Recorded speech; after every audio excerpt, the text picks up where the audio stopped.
This year, in World of Tanks, brave adventurers embark on an expedition to search for rare vehicles.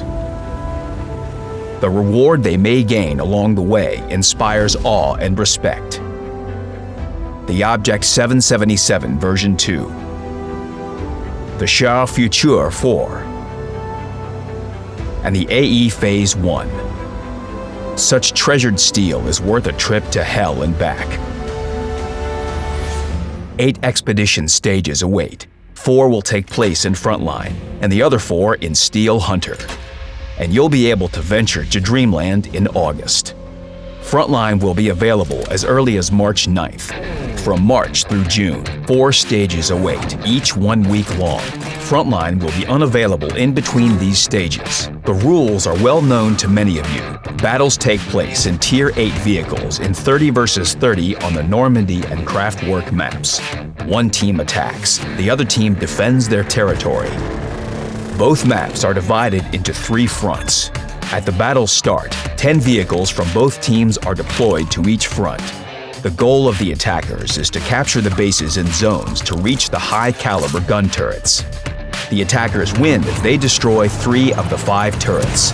The defenders must prevent them from doing so.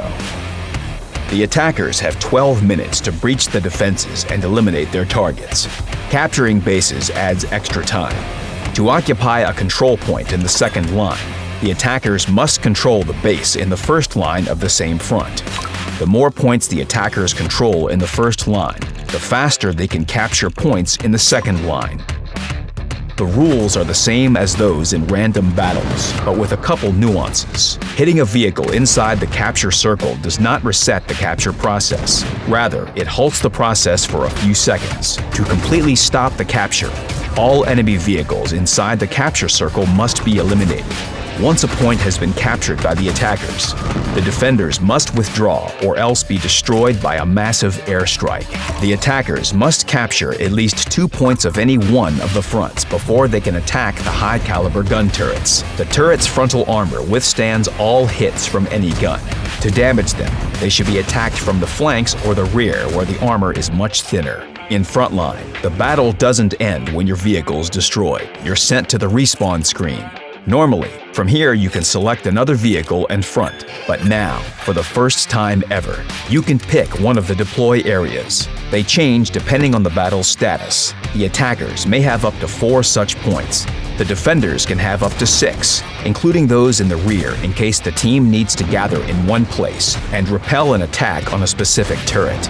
If a deploy area poses a risk of encountering the enemy, it will be indicated with a special mark.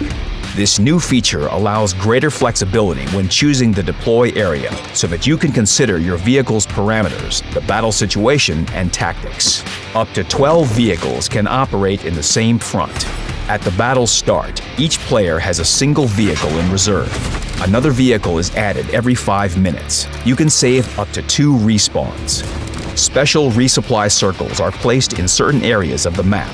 While inside such a circle, your vehicle's hit points are restored, modules repaired, ammunition refilled, and crew healed from any injuries. Whether you are attacking or defending, you will find combat reserves equally useful. In total, 6 types of such reserves are available, but only some of them can be taken into battle, depending on the type of your vehicle.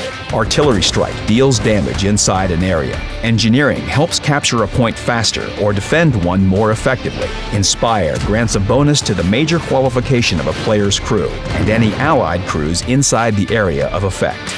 Recon flight helps reveal enemy activity. Smokescreen, by contrast, conceals allied movements. Airstrike delivers a bomb drop, but this reserve has been slightly adjusted. It's less effective against heavy tanks, but now it can cause significant damage to lightly armored targets. The square area of effect, as well as a shorter bomber arrival time, will help catch even the most agile targets. Both maps for Frontline underwent balancing tweaks. On Normandy, the defending team in Zone B can repel attackers more effectively. At the same time, Point C will receive some extra cover that attackers can use. On Kraftwerk, more structures were added, while the landscape changed a bit. This will give the attackers more opportunities for successful assaults. If you have no Tier 8 vehicles for Frontline, or if you have too few for a reliable respawn rotation, you can rent a vehicle. As before, the T44FL will be available for credits. It is now accompanied by the T32FL. Both vehicles now accept crews from vehicles of the same type and nation without the need to retrain or suffer penalties. 10 more premium tanks can be rented for gold. All vehicles are available from the first day of Frontline. Tanks are rented for a single stage with the option to extend the rental period. The gold spent on rentals goes into a special fund that can be used as a discount when purchasing the original version of these vehicles. In Frontline battles, you can earn ranks from private to general.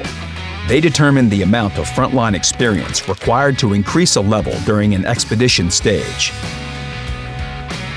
There are 15 levels in total, and you will get a reward for reaching each of them. Combat reserve points, credits, directives, personal reserves, and bonds. After level 15, you will gain access to special daily missions that, if completed, reward you with personal reserves and bonds. The faster you reach level 15, the more missions you will be able to complete within a stage, increasing the reward you will get. You start every stage of both Frontline and Steel Hunter at level 1. There is no way of returning to the previously achieved level.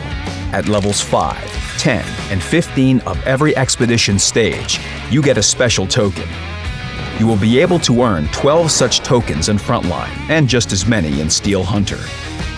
These can be exchanged for the main reward of expedition, the Object 777 version 2, a new Soviet heavy tank, the Char Futur 4, a unique French medium tank, or the AE Phase 1, a 4-tracked American beast.